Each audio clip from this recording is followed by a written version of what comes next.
The Datascape is now available on Spotify. Go check us out.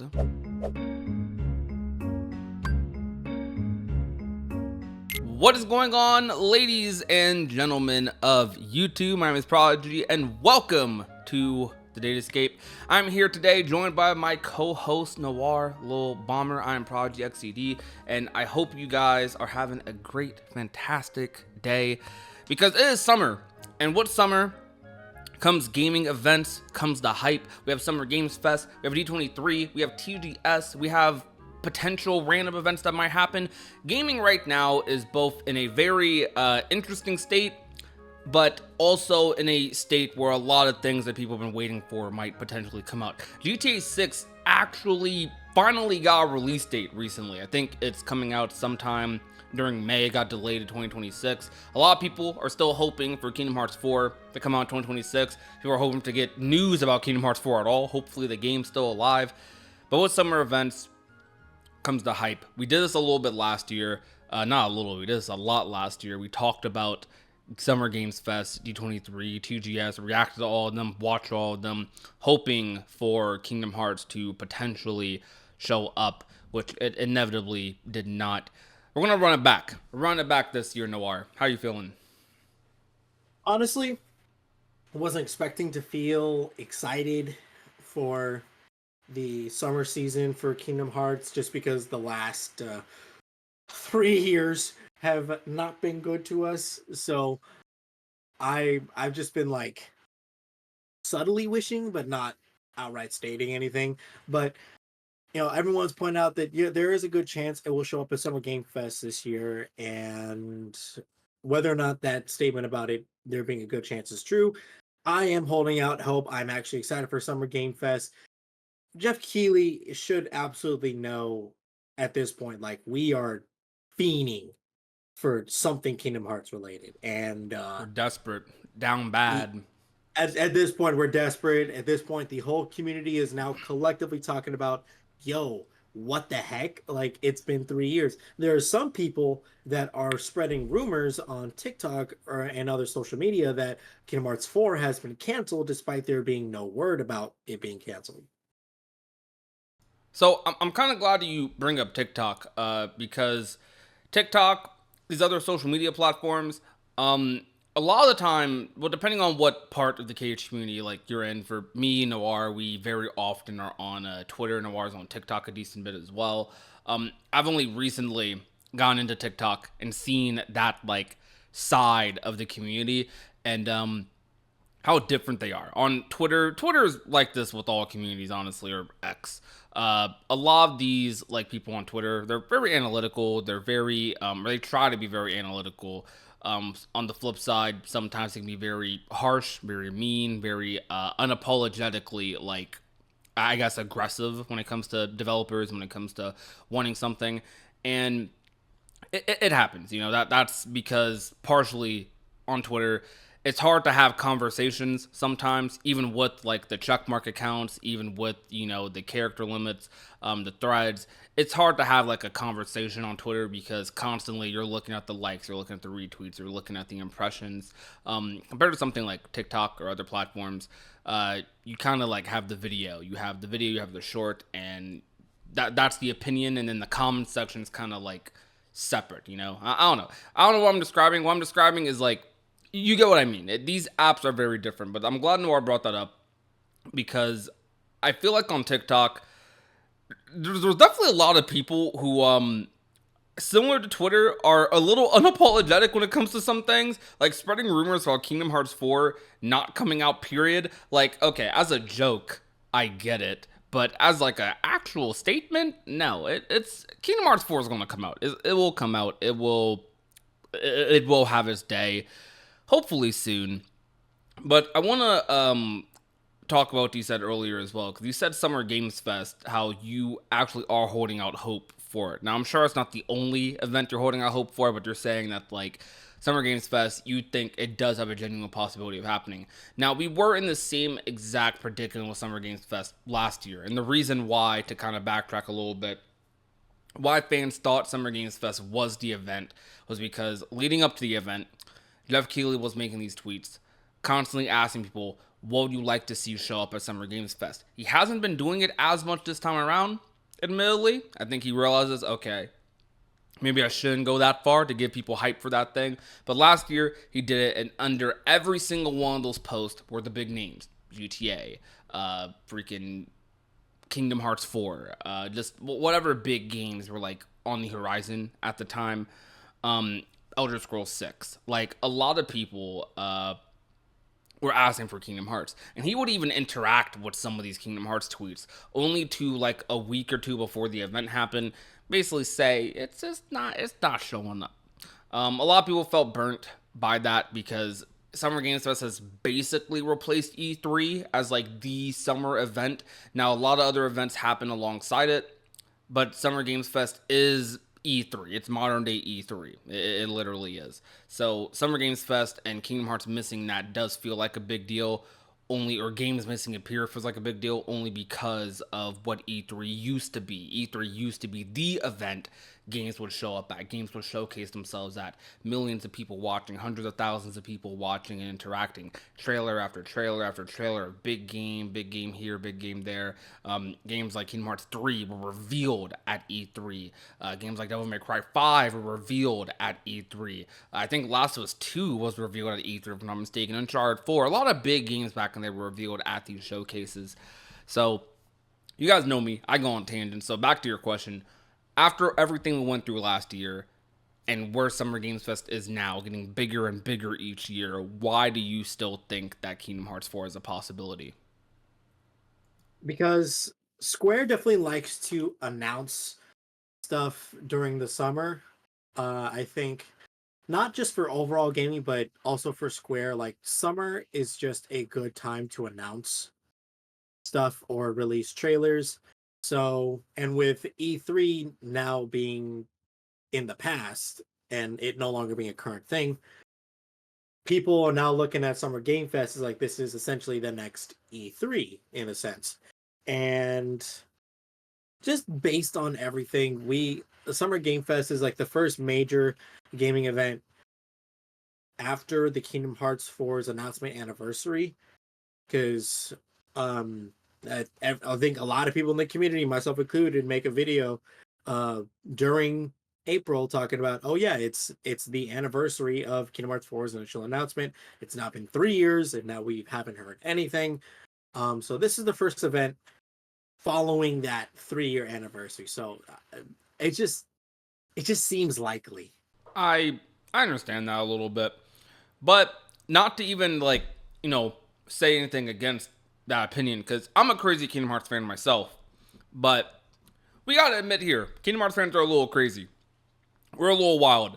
There's a decent amount of people who I've talked to, some popular YouTubers in this community who I've talked to, who actually thought Kingdom Hearts 4 was going to have a showcase today. Now, maybe they're just saying it for fun, for memes.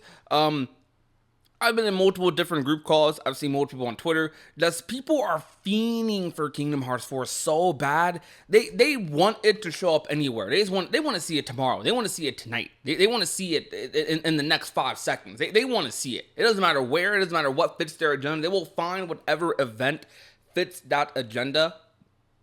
And I get it, man, because I want to see it too. But people wanted to see Kingdom Hearts 4 today. And if you don't know what today is, well, as of the day we're recording this, it'll probably be a little a little bit after today. Today is May the 4th.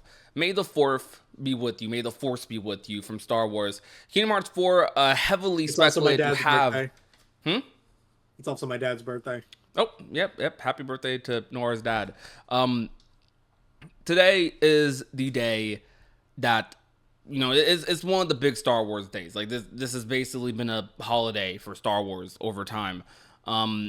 And throughout the past week, we had the Star Wars celebration last week. A lot of people were thinking, dude, Kingdom Hearts 4 could show up because they could reveal the Star Wars world here. Now, as cool as it would be for Kingdom Hearts to come back and reveal the Star Wars world as like its next big reveal, I would love that personally. Star Wars, for those that don't know, is one of my favorite things on this planet. Not necessarily the sequel trilogy. Not a big fan of necessarily the Disney part of Star Wars, quote unquote. But I love the prequels. I love Clone Wars. I love Rebels. I love the Ahsoka show. Clone Wars is my favorite thing from Star Wars. Clone Wars is peak. I would love for Star Wars to come back, and I would love to Star Wars and for Star Wars and Kingdom Hearts to have that sort of like collaboration and have that official showcase, so both franchises kind of get the rub off of each other. But people thought that was going to happen today. Obviously, it didn't. We would be having a very, very different podcast episode today if it did. So, you gotta admit, Kingdom Hearts fans are a little crazy. Like, do you think we're gonna go through the same exact thing we went through last year with no events this summer? Square is gonna just completely no-show Ghost Cage 3 for the entire, or Cage 4. I said Cage 3 for a second. Man, trauma right there. But do you think they're gonna just ghost us again this entire summer? Or do you think this is the summer? They can't miss it 3 years in a row. I really want to hold out hope for Square, saying that they won't miss 3 years in a row. Because at this point, they see how the Kingdom Hearts community is acting, right? And first and foremost, Square Enix is a business, so they have to make sure their practices do whatever it can do to make them money. They are potentially messing up potential dollars in sales in Kingdom Hearts 4 if they continue to do this. Because yes, the Kingdom Hearts fan base that is loyal to the series, like you, like me, we will buy the game when it comes out, right? There is no question about that. But people that are curious about the series, people that are looking into getting into series, it's less likely for them to get into it if they're like, oh wow, they're just ghosting their whole community for 3 whole years with no updates, no trailers, not even a word about it. Like, what's going on? Like, I don't want to get into a series like that with no clear end in sight. Yeah, I I agree with you a lot. I relate to that quite a bit because I feel like in the Kingdom Hearts fandom, a lot of people villainize this, and I've talked about it. I've thrown strays in podcast episodes. A lot of people villainize this. Um, when it comes to Kingdom Hearts fans being hopeful for Kingdom Hearts 4, for Kingdom Hearts 4 trailers, someone like Noir, very hopeful, very like enthusiastic when it comes to Kingdom Hearts. You know, Noir in this drought period for Kingdom Hearts, he did something freaking insane. He just uploaded a video about this too, so shout out to this video. I'll link it down below. He just uploaded a video about beating Chain of Memories at level 1. I know some of you watching this probably can't play Chain of Memories normally. He did at level freaking 1. He did a mod that allowed you to play the game at level 1. He also did with the starting deck. Noir is over here replaying Chain of Memories freaking countless times, doing all these crazy challenges during this drought period. Like, I feel like you have to be a freak. You have to be a freak of a Kingdom Hearts fan to be doing stuff like that. And some people would say the exact same thing about like me and some of the challenges like I've done, or you see like people like Nintendo, the Biscuits, etc., etc. Like all these crazy Kingdom Hearts challenges.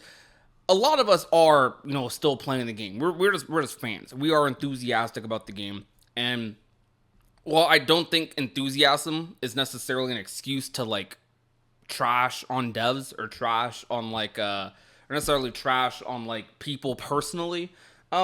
I do think it's okay to like show that and also show it in a way where it's like, man, I really missed this game.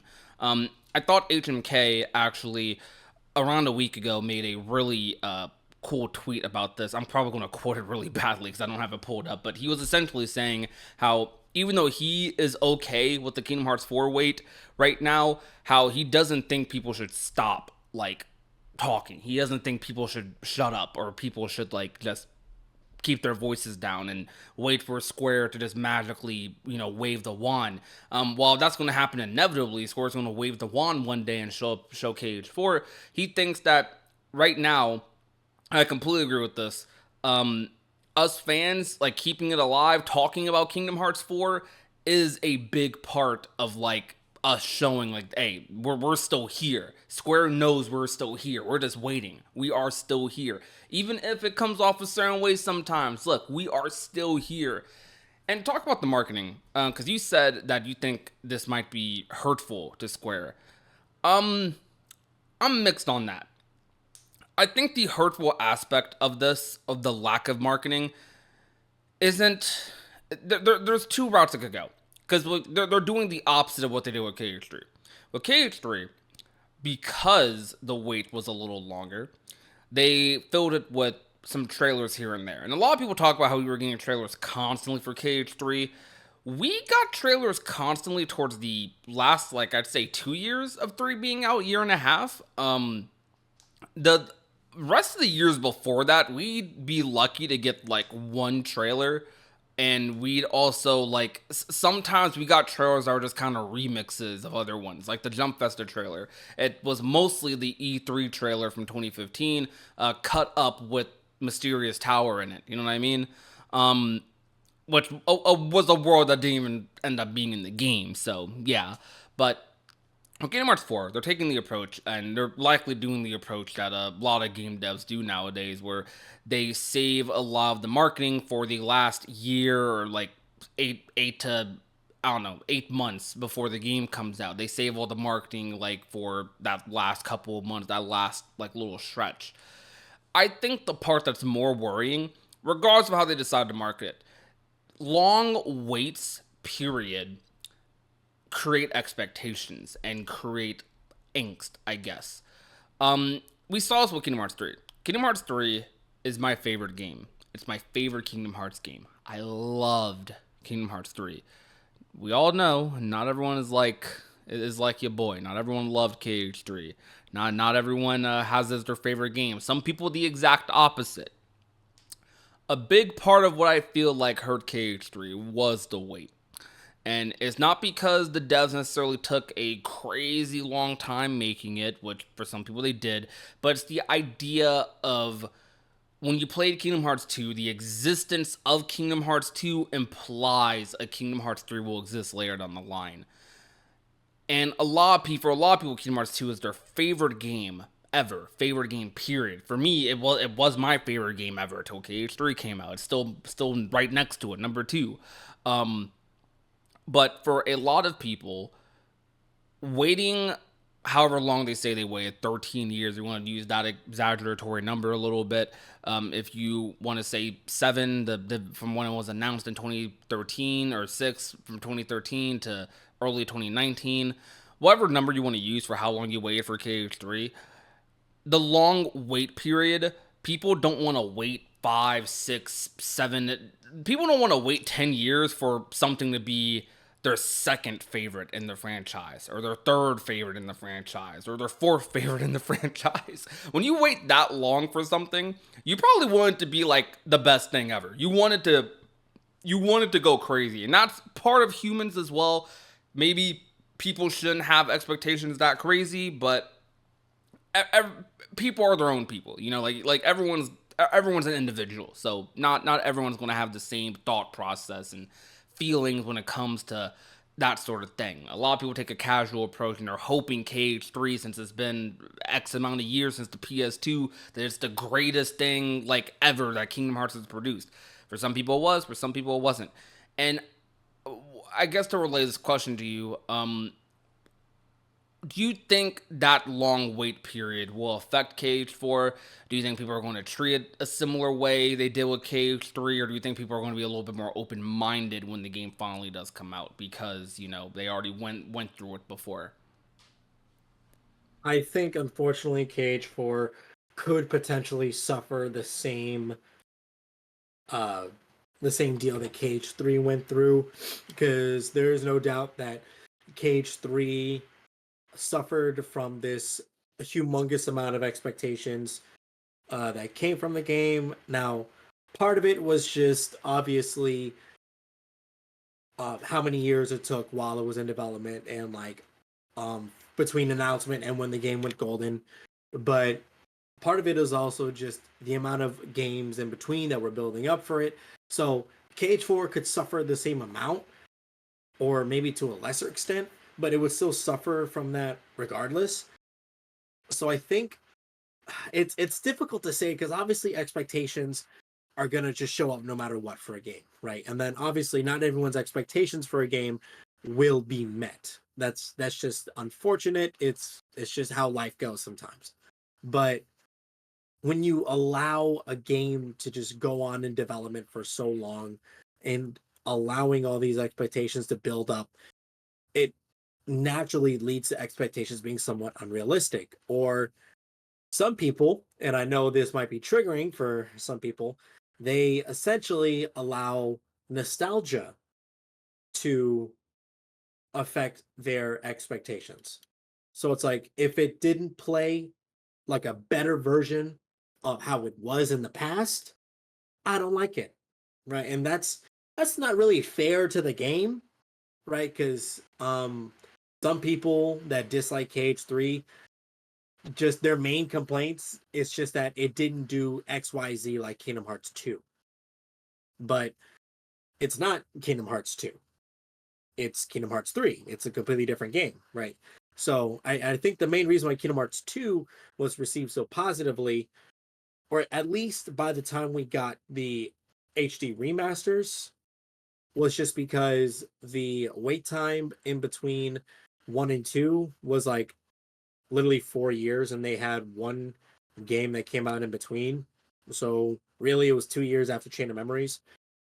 So, and it was kind of it's kind of difficult to not just take what they had from KH1 and improve it to make KH2, but the fact that the series had expanded so much by Kingdom Hearts 3, there's no way, like, I personally don't think it would be good to just make it Kingdom Hearts 2 but better, considering they introduced so many different gameplay concepts. That's like, well, you have to incorporate that in Kingdom Hearts 3. It's the culmination of everything from the Xehanort saga. Yeah, I agree. One of the biggest reasons KH3 ended up being my favorite is because KH3 to me is a culmination of everything I loved about every single game to that point. KH3 is not my favorite game without any of the other Kingdom Hearts games. Like, it's lifted up by all of them. Like, more than any other KH game, actually. Like, I would say this is a criticism of KH3, but not a real criticism, if that makes sense. It's like, I feel like to a degree, story aside, let's move the specifics and the lore a little bit to the side. Would you agree that most Kingdom Hearts games are a decent first entry? Like, let me explain this a little bit. Not, I know we're thinking of it from the theory, lore, expert perspective, story perspective, but just as a game that can get you into the other Kingdom Hearts games. I think Kingdom Hearts does a lot of those. Kingdom Hearts 1, perfect game to start with, obviously. Preferred game to start with. I could even see someone starting with a story like Chain of Memories, because Chain of Memories' story, while it's connected to the events of Kingdom Hearts 1, it's somewhat isolated. You know, you can go through, you're going through a castle, you're losing your memories. You maybe don't know who this Kairi person is, but you know that, okay, Kairi was connected to Kairi is a girl that Sora liked that he grew up with. Kingdom Hearts 2 has a somewhat isolated story. Like a lot, like you could understand a lot, like 70% of KH2 without knowing what happened in KH1 or Chain of Memories. I would even argue, like, for a game like Birth by Sleep especially, you could play Birth by Sleep by itself, and Sora and Riku will be confused who the heck they are. But like, you could follow Aqua, Terra, Ven's story. You could follow a lot of Kingdom Hearts stories. I know we could have a released order podcast another day, but no, it might be a little bit of a hot take. I genuinely think that a lot of KH games make for fine starting points, because some of their stories or their plots and what they're trying to tell you are relatively like contained. KH3 is one of the few games that is not contained at all, not even in the slightest. Not one bit of that story is contained. Like, you're fighting the organization, you're fighting the Secrets of Darkness, but every single plot point in KH3 is relying on something built up from a previous game. You're Do you like expected to know everything already going into Kingdom Hearts 3. exactly when playing Birth by Sleep? Do you need to know every single thing that happens in like 1, 2? Do you need to know about nobodies for Birth by Sleep at all? No. Not really. Like, do you need to know about nobodies even for Dream Drop Distance? Probably not. Like, a lot of these other games are pretty self-contained. KH3 is not at all. And what I think is going to be Kingdom Hearts 4's biggest, biggest like selling point, but also what I think Kingdom Hearts 4's effect is going to be. I think Kingdom Hearts 4 is going to be the turning point for Kingdom Hearts. back in the day, Birth by Sleep was seen as the turning point for the franchise a little bit. And I agree with that because Birth by Sleep was the game that expanded the lore beyond what we knew it as. It added another layer to the cake. If you want to say one layer of the cake is Kingdom Hearts 1, Kingdom Hearts Chain of Memories, Kingdom Hearts 2, maybe add Days in there somewhere. The second layer of that cake is Birth by Sleep. It shows you that okay, there's Keyblade wielders way beyond what I knew. There was a Keyblade War, a matter of fact. You know, they introduced that plot element. They introduced the main villain. That was the second layer to the cake. And I would kind of say the second layer of the cake is one of the thickest portions. It has Birth by Sleep. It has Dream Drop. You know, little toppings were coated, and then you know that cake, that layer of that cake finishes with KH3. You have that complete cake there. KH4, I think, whatever analogy you want to go with for this. I know this analogy is kind of loose, but you could say KH4 is either going to be another layer to that cake, or it might just be a new cake altogether. I think it's going to be a new cake. I'm going really deep with this cake analogy. I sound silly. I'm gonna keep going with it though. I'm saying, why are you talking about cake right now? Look, bro, I'm gonna keep going with it. So KH4, with all the plot elements it's introducing so many things we have never ever seen in Kingdom Hearts before. Yozora, Verum Rex versus 13. You got the Key Saga. The Key Saga is, I guess you could say the Key Saga might be the bottom layer to the KH4 cake. I don't know, whatever you want to say. But KH4 is probably going to be a big turning point for the franchise, and it's the beginning of the end. Nomura, I'm iffy on this a little bit still, but Nomura's even talking about how he considers KH4 to be a fresh start for the series a little bit. When you are developing a franchise with this many games, with this many entries across different platforms, across different remixes, movies, you know, handheld games, games of very drastically different like quality and content, um, each game is going to be susceptible to the criticism the last game received.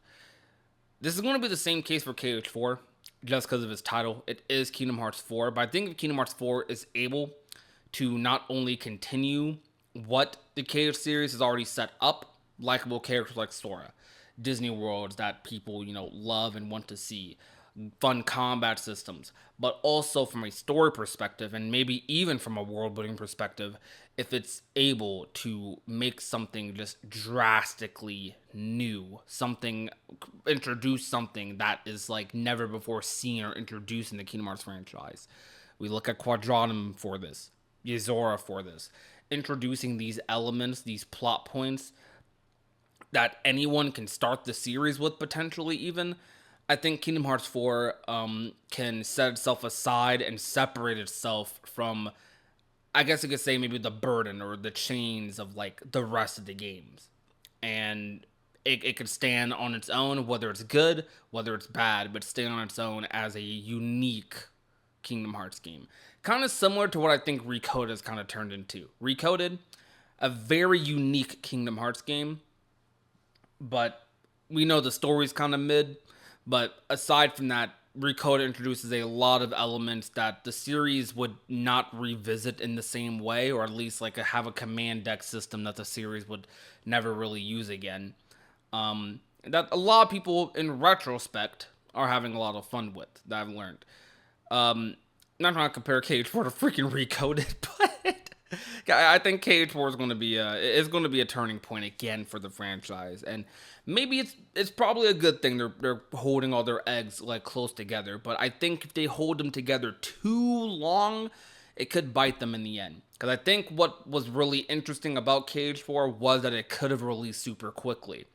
Because KH3, KH4 might be using the same engine. People thought, okay, maybe the game they'll just port over a bunch of assets, but it seems like KH4's development is going to be just as long as 3's. So, yeah, But that's my with that piece. in mind, because you said like, oh, Square likes to save all their marketing for like the last a year or two. Yeah, Uh, so with that in mind, KH3 was in development for 5 years. it's been 3 years since KH4 was announced. So we are now, if it is going to be a 5 year thing, we are now less than 2 years away. Just wishful thinking. Hopefully, I think 2026, 2027 is the prime time. I'm hoping for next year for KH4 announced end of this year, maybe going through a big marketing cycle throughout next year. Then 2027. Hopefully it doesn't. If if we miss 2026, 2027 for the 25th anniversary, I think is at the latest, at the absolute latest, the 25th anniversary.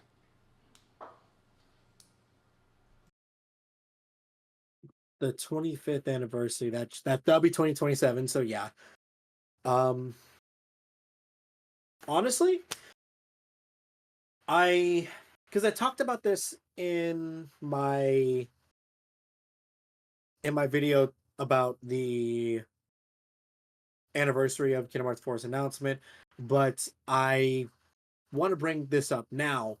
So there are a few different events that Square could do where Kingdom Hearts 4 could receive trailers, or we could even receive something about Missing Link, which that's also something that we could be talking about, which is Missing Link. It's been a while since we last heard anything about Missing Link, and people are like, oh, it got delayed to, I think, 2025. It was supposed to come out last year. And we know Nomura wanted to release the game during warmer weather. Apparently, there have been some leaks or screenshots that have surfaced on Twitter. Don't really want to talk about leaks too much because that's kind of like a hot button issue with Square. But um, apparently, the photos from the leaks on Missing Link are different from what people have shown in the beta. So the user interface has changed, which has shown development. But when looking at events, there is Summer Game Fest, which is coming up next month. There is Tokyo Game Show. Everyone knows Tokyo Game Show. That is in September. So Yeah. that's a couple months after that. And then there is Jump Festa. There is a D23, I believe, in August. Yeah, Yeah. I'm just Now, looking at the dates now. August 29th through the 31st. D23 is a little bit of a special one this year. It's up in the air if they'll actually talk about games and stuff. It's not like an expo like before. This year's D23 is taking place in Orlando, so it's going to be taking place at Disney World. And they might just mostly talk about park stuff, but they could throw in, some other stuff there. They're not incapable of doing so. But when looking at these different events, we're like, well, these are all different areas that Square could release a trailer or some info about it. Because even when, because, and for anyone that might be thinking, oh, there could be, if there's no trailer, then we won't receive anything. That's not entirely true, because there have been plenty of times where Kingdom Hearts 3 did not make a full on like trailer appearance at certain events, but Nomura did go out of his way to answer some questions during the event. Be like, hey, in celebration of this event, let me talk about Kingdom Hearts 3 for a little bit. Right. Let me answer some interview questions for you guys. So there is a possibility that you will receive some news on Kingdom Hearts 4 or Missing Link at an event where there is not a trailer. There is a chance. Don't want to say it's guaranteed. Don't want to say it's a good chance. If there is no trailer, you will receive news. No, but just know that it is a possibility. Yeah, we focus And on these events quite a bit, but realistically, like summer period, is just a good time to showcase games because it's a good like any games releasing during the holidays, they get a nice 4 to 6 month advertisement cycle before they release, and then they can release during the holidays when things are on sale, things are cheap, or parents are out shopping for Christmas and things. So summer is just a prime time to really release to showcase games. Period. It's always been like that. Whether it's E3, whether it's events, or whether it's a company doing their own showcase, it's just a good time. And we haven't brought up the Switch 2 yet, by the way. What do you think about the Switch 2 in Kingdom Hearts? That all depends on whether or not the Switch 2 will have a big hardware improvement that would allow it to play Kingdom Hearts 3 because Oh, it does. after It does. It does. It's the Switch is basically as powerful as like I want to say like a early gen PS5 or like well, it's as powerful as like probably like a slightly under a PS5, but like stronger than a PS4 Pro. That's where the Switch 2 is at. It will okay, definitely be it's capable of running Unreal Engine 5, which is the engine KH4 is going to be on. So yes, and this is an important thing to know because after Kingdom Hearts 3 was released, there were people asking Nomura, "Hey, are there any chances of releasing another platform, say the Switch?" And Nomura said, realistically, it's not possible just because the Switch doesn't have any hardware capabilities of running Kingdom Hearts 3. And that's why Kingdom Hearts 3 on the Switch is run by the cloud because the hardware itself can't handle it. So you basically have to stream the game on your Switch. Now, I don't know why they did that with 1.5 plus 2.5. It definitely could handle running that game in engine, but whatever. I even understand 2.8 because of 0.2, but that's beside the point. But I think for did they even announce what consoles Cage 4 was going to be on besides PS5? I don't think they technically announced any consoles from what I remember, but I think it's heavily assumed to be on PS5. Hopefully, probably Xbox. Probably it's probably going to be on everything because Square's taking a multi-platform approach, so I'm assuming it's going to be on everything. It'd be silly for it not to be, in my opinion. So probably a lot of Switch 2s. My biggest concern is I I want to release on everything day one. I would love for KH4 to release on day one on PC. That would be amazing. PC has slowly become my preferred platform for Kingdom Hearts. Honestly, okay, so PC is a good option now that we have Kingdom Hearts games on PC. It's definitely an option to be like, hey, you know what? We're also going to release Kingdom Hearts for on PC same time as say Xbox and PlayStation. It definitely should come on PlayStation just because it's been coming on PlayStation for years now. Like basically its entire lifetime, with the few exceptions. It's basically stayed a PlayStation type of title. Yeah, it has, but I mean, it'll obviously be on PlayStation. Like I don't think the platforms are like in question for Kingdom Hearts at all. Like I think it's probably going to be on every platform. My biggest concern is if it'll be on every platform day one. I personally am not a fan of it when like companies do this thing where it's like, okay, let's release it on console, have it be exclusive for a year, have it be exclusive for a couple of months, then let's drop it on PC a couple months later, year later, weeks later. Like I want everyone to be able to experience the same hype on their preferred platform, their preferred settings, their preferred adjustments, monitors, yada yada, day one. I think that's a big part of the gaming experience. I do think gaming has made like a bigger deal. We recently saw big like games like Expedition 33 releasing day one on all platforms. I love that. Like I think that needs to be a main staple for Square going forward because a lot of other companies I think have slowly caught up to that way of thinking, that mindset. But I kind of feel like Square Enix, I won't say they've always been. Square Enix innovates in some departments, but they're always behind in others, in my opinion, when it comes to like technology or like not technology, but when it comes to like certain advancements, and that's actually something with Kingdom Hearts 4. I think about sometimes. Kingdom Hearts 4 has been being developed this entire time, and shoot, we saw the other day someone made a post talking about the PS6 potentially like getting announced at some point soon. I'm like, no way. There's no way like Kingdom Hearts 4 is about to come out at the end of the PS5's launch cycle or lifespan. because it's basically going to be like an early gen PS5 game or like early mid gen PS5 game in terms of the graphics. I imagine probably look insane for Kingdom Hearts though. I don't know. I don't want to downplay KH4. I'm excited for this game. I'm hopeful for this game. I don't know. I personally think it has every possibility to potentially be my new favorite. But even if it isn't, I'll be chill as long as I get my Star Wars Moana world. I'll be fine with the game. Honestly, I need Kyrie to be playable. I need a solid like Kyrie section in the game. You give me that and like some good Yozora moments, I'm good. I yeah, I feel that. I kind of think I hope this is the game that Kyra will be playable in. I'm not gonna lie, man. I've been like really liking the idea of like a playable Yozora game. Like I kind of want it to happen. Like I think it would be super funny if they made a Versus 13 trailer. If they made a Verum Rex trailer that just looked exactly like the Versus 13 trailer, I think that would be actually like peak. It would just be funny as heck if they did that, but just with Yozora, it'd be funny.